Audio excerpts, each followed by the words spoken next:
नमस्कार. श्री स्वामी समर्थ ताईंनो. आज सकाळची सुरुवात झाली होती दारातल्या उंबरठ्याला लेपन देऊन. हे हळदीचं लेपन आहे ना, मी पहिलं फक्त आणि फक्त मंगळवार, शुक्रवार आणि पौर्णिमा अशी देत होते. पण तेव्हा मला इतकं प्रसन्न वाटायचं. मात्र आता मी एक ठरवलं, की दररोज सकाळी मी उंबरठ्याला लेपन देणार हळदीचं. त्याच्यावरती सुंदर असे लाल स्वास्तिकसुद्धा काढणार. ताईंनो, एक गोष्ट सांगते, मी 8 दिवस झाले सलग हे करत आहे. इतकं प्रसन्न वाटतं ना दारामध्ये. दररोज तुपाचा दिवा लावायचा, थोडीशी धूप लावायची आणि सुंदर पांढरी रांगोळ काढून घेतल्यावर त्याच्यावरती कलर भरायचे. खरंच खूप प्रसन्न वाटतं. आता मला सुद्धा आहे ना 10 वाजता दुकानाकडे जावं असं वाटतं. म्हणजे कपड्याची दुकान आहे माझी, ती उघडायला. पण ताईंनो, मी आता असं ठरवलंय, की मुलांना शाळेतून आल्यावर, अहोंना गावाकडून आल्यावर माझं घरसुद्धा प्रसन्न दिसलं पाहिजे. त्यांना घरात आल्यावर एकदम असं आनंदी वातावरण दिसलं पाहिजे. सगळ्या वस्तू स्वच्छ दिसल्या पाहिजेत. म्हणून मी आता 11 वाजता दुकानात जायचा निर्णय घेतला. 1 तास माझ्या घरासाठी सगळे कामं आवरल्यावर देवपूजा, दारातलं सगळं व्यवस्थित हे सगळं करण्यासाठी मी आता 1 तास जास्त घेतला आहे. 11 वाजता दुकान उघडायची ठरवलं. त्यामुळं मी थोडंसं लेट दुकानाकडे जात आहे. ताईंनो, आत्ता जस्ट मी रांगोळी काढत होते आणि वरून जो आकाशकंदील दिवाळीला लावलेला होता, तो अचानक खाली आला. खरंच ना खूप घाबरले होते. चला, आता उंबरठ्याची पूजा तर छान झाली आणि आता ताईंनो, मी इथं पहा तुम्हाला बोलते, पण मला आत्ता एडिट करताना कळलं, की माझ्याकडून हा आवाज म्यूट झालाय. आज होता मंगळवार आणि तुम्हा सगळ्यांना माहिती आहे, माझ्याकडं कुलस्वामींच्या मूर्तीची स्थापना झाली. कालचा व्हिडिओ तुम्ही पाहिला असेल, तर हा दिवस होता मंगळवारचा, पण तुम्हाला थोडा उशिरा व्हिडिओ येत आहे. माझ्याकडं मूर्ती नव्हती, टाक होता कुलस्वामिनीचा आणि मूर्ती खरेदी केली, तिची स्थापना केली. पण ताईंनो, आज मी त्या मूर्तीसाठी शेवायची खीर बनवत आहे, म्हणजे कुलस्वामिनीसाठी. मी त्यांना स्थापना केली त्या दिवशी मी छान असा शिरा बनवला होता. आज मात्र मी शेवायची खीर बनवत आहे.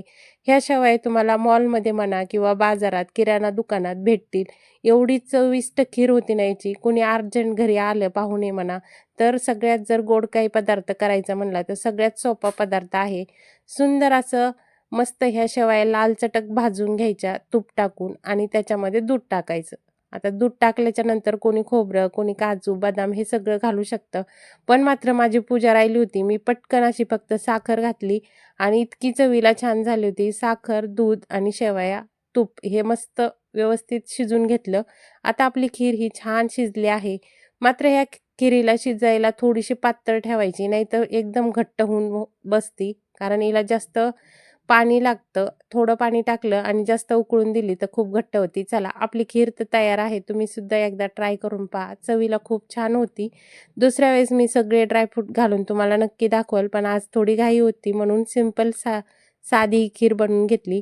आज मंगळवार म्हणलं की आपल्या देवघरात जो कळस असतो मांडलेला, म्हणजे आपण कुलदेवतेचा, तो कळस बाहेर काढला की सगळ्या घरामध्ये पाणी शिंपडून घ्यायचं. कारण मंगळवारी, शुक्रवारी याचं पाणी बदललंच पाहिजे.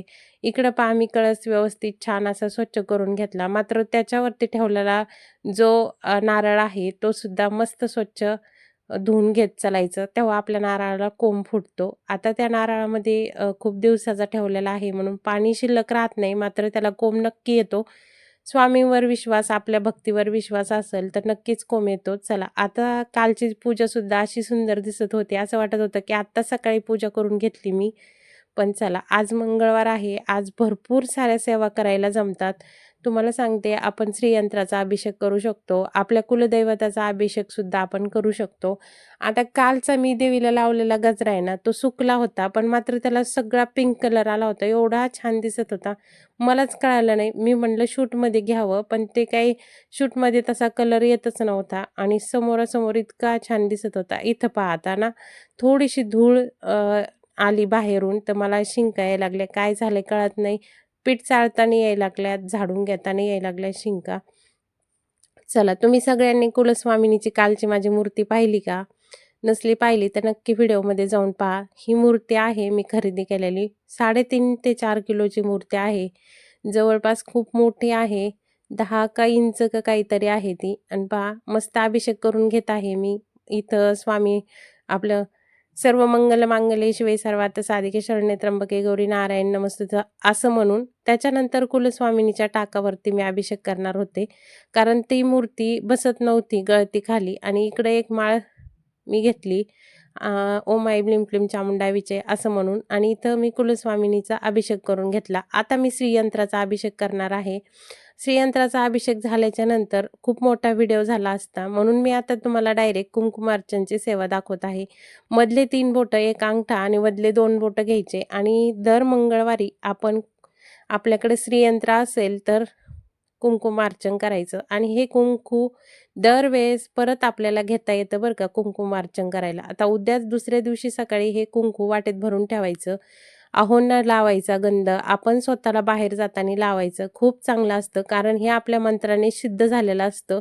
आणि हे हे सगळे केंद्रात सेवा सांगितलेल्या असतात. त्यामुळं मी पौर्णिमेला तर सांगतात सत्यनारायण पूजा करा, मस्त असं कुंकुमार्चन करा श्रीयंत्रावरती. पौर्णिमेच्या दिवशी सत्यनारायण केल्याच्या नंतर पण मात्र मंगळवार शुक्रवार सुद्धा मी श्रीयंत्रावर कुंकुमार्चन करत असते. दुसरी गोष्ट, गजरा नेहमी आणत चला श्रीयंत्राला, कुलस्वामिनीला. हे गजरा खूप आवडतो, आणि शक्यतो असं नाही आहे की आपण आता 25 रुपयाला गजरा आहे, आपण तो खरेदी केला तर त्याचे 2 तुकडे होतात. 2 तुकडे करायचे, आणि एक मंगळवारी व्हायचा, एक शुक्रवारी. फ्रीज तर प्रत्येकाच्या घरामध्ये असतं, त्यामुळं असं करून आपलं 2दा ॲडजस्ट होतं. पण मात्र गजरा आणत चला. नाही आणला गजरा तर मोगऱ्याचं फूल तरी वाहत चला आपल्या श्रीयंत्राला.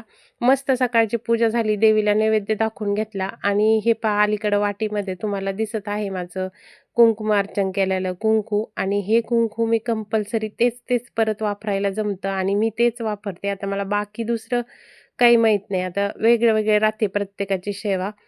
तर ताईंनो, आजचा दिवस खूप आनंद आणि खूप प्रसन्न वाटत होतं घरामध्ये. केळीसुद्धा आज मला ताजी भेटली होती. गजरे आणायला गेले, मग केळी पण खरेदी केली.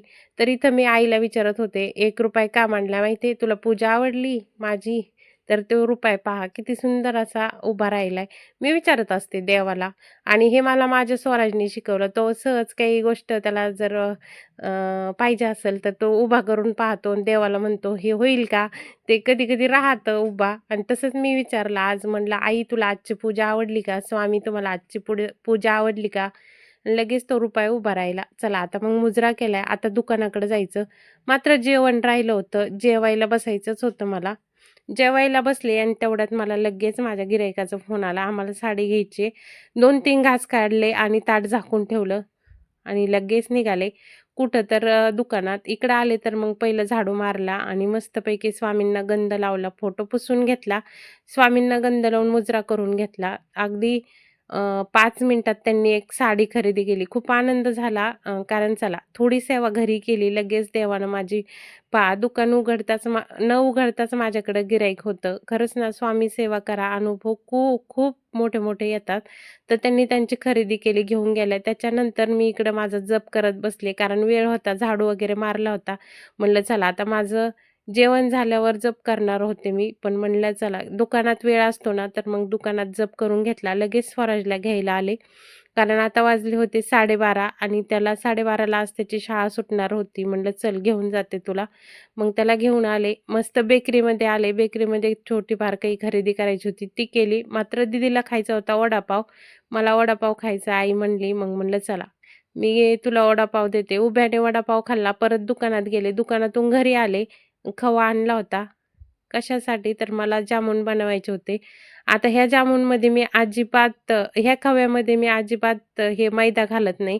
मी कणिक घातलेले आहे, आणि कणकेचेच गुलाबजामुन खायला अगदी छान होतात. मी प्रत्येक वेळेस कणिकच घालते.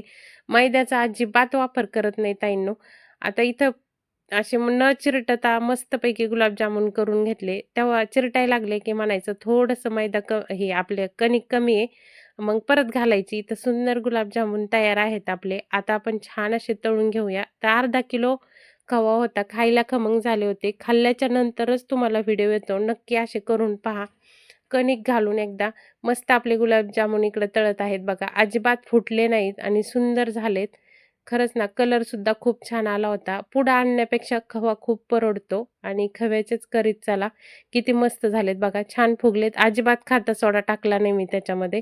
इथं 2 ग्लास पाणी घेतलंय आणि अंदाजानेच असते, मला काही असं माप घेऊन करता येत नाही. 2 ग्लास पाणी घेतलं. 1 किलोचा पुडा होता साखरेचा. त्याच्यामधली थोडीशी साखर शिल्लक ठेवली. बाकी सगळी साखर त्या पातेल्यामध्ये घातली. जामून आधी तळून घेतले होते, कारण आता ते गार होत आहेत आणि पाकसुद्धा गार झाला, की त्याच्यामध्ये आपल्याला ते सोडून घ्यायचे. मात्र मी सगळी साखर खालीच विघरेपर्यंत ठेवली होती, म्हणजे पटकन दिशी चाचणी आली पहा. मस्त खळखळ उकळले. आता हे पाक आपला रेडी आहे. तर एकदाच पाहायचा, थोड्या वेळात लगेच लक्षात येतं उकळला, की इकडं पाण्यात टाकून पाहिला तर तो तयार झाला होता. चला आता गुलाबजामुन थंड झालेत आणि पाकसुद्धा थंडच आहे. दोन्ही थंड होऊन द्यायचं, म्हणजे ते जास्त गाळ होत नाहीत. आता हे पहा, मस्त गुलाबजामुनला छान असा कलर आला होता. बरं ताईंनो, असे गुलाबजामुन तुम्ही करून पहा. माझे व्हिडिओ तुम्हाला पाहायला आवडतात का? मला नक्की कमेंट करून सांगा. तर जामुन खायला या सगळ्याजणी. छान झालेत का? दिसायला कलर तर खूप छान आलाय त्याचा. आता चवीला काय माहिती कसे झालेत.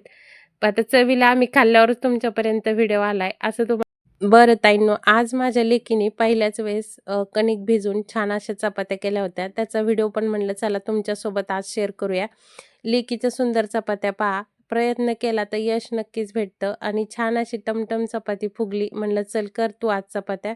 तिने एकदम छान आनंदाने मस्त अशा चपात्या करून घेतल्या. भीती वाटते जरा पोळायचं पोरींना. तर चला, आजच्या आमच्या सुंदर सुंदर चपात्या आम्हाला लेकीच्या हातच्या खायला भेटतील. भेटू